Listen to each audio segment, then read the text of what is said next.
Hi guys, welcome to day 2. I'm recording this straight to YouTube today because for some reason Ecamm is not allowing me to post into my Facebook group. So anyway, we are on day 3 of my celebration of launching my new and improved website, juliepreffield.com.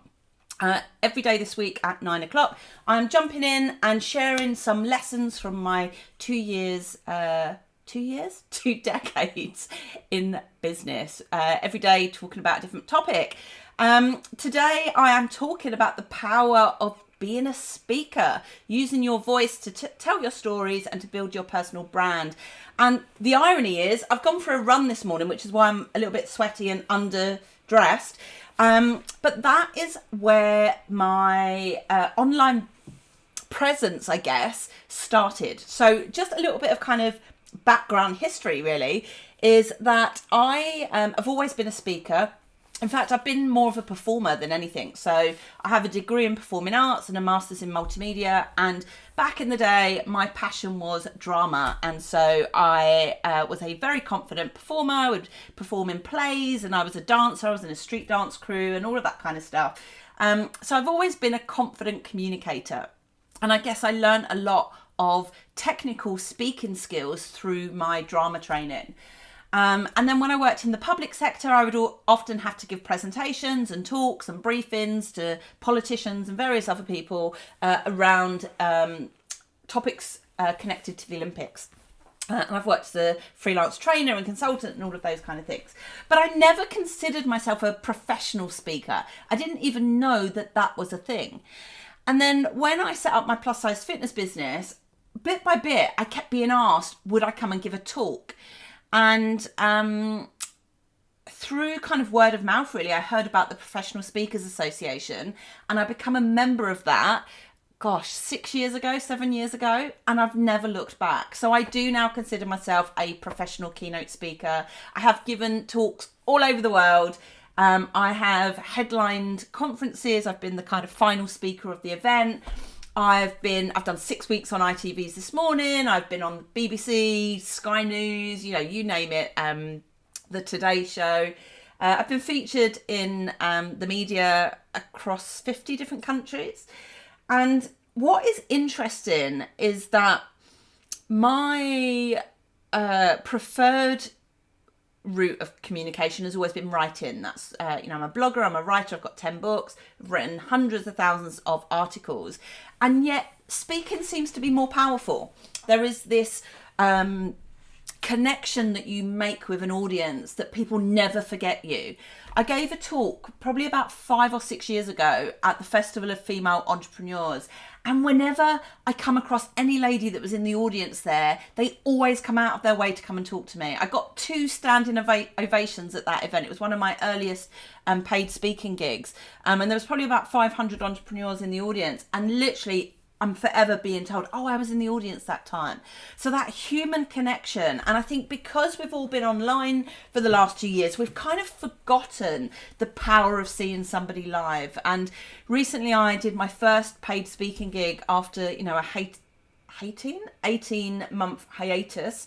And it was really emotional. It was I was speaking at the National Running Show and I was talking about my running blog and resilience and how we come back after COVID and all of those kind of things, and I just come off the stage buzzing. So I want you to think about, this is for you guys, it's not just me blowing my own trumpet, but by all means feel free to have a look at my website and the speaker section of it. But I want you to think about the role that speaking could play in your business. Like, we all know how to speak, right? We learn how to do that when we're like a year old. But we do develop speaking skills and communication skills throughout our life. But being a professional speaker does come with a kind of skill set, right? And I'm not saying I'm the perfect speaker by all means. But there are certain things that we learn as speakers, certain tactics, tricks, tips to become more engaging, to have our content land, to design talks that have impact. But what I would say, and this is it took me a while to figure this out, is that in the early days of my speaking career, I was waiting for permission. I was waiting for speaker bookers and event organisers to kind of pick up the phone and to find me online somehow and to go, Julie, we've got this gig, come and, and that happens sometimes, but not enough for me personally to build a speaker business on. And so I want you to think about, as well as those paid for gigs, how else can you create opportunity through sharing your story and using your voice? It doesn't always have to be narrative. It doesn't always have to be like, I started here and then this happened and then that happened. It doesn't always have to be personal stories. It can be real kind of hard and fast content. It can be really kind of high value content. But have a think about how you create your own platforms, because we live in such extraordinary times. You go back a decade, 2 decades, the opportunity to create your own empire did not exist. There was, business owners did have to kind of seek permission. There were gatekeepers. We can now set up podcasts. We can create YouTube channels. We can write blogs. There is a direct route to market now that is free at the point of entry.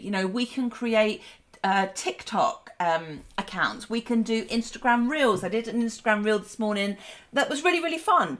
And, it's already got like 1,000 eyes on it, and so this idea of platform, this idea of creating your own audience rather than waiting for some distant time in the future where a speaker booker goes, yeah, we'd like to book you. Like, you have to develop your skills as a speaker and your confidence and your credibility so that when that big perfect gig comes, you are ready for it, because we can peak too soon. So I want you to think about, yes, the paid to speak model, right?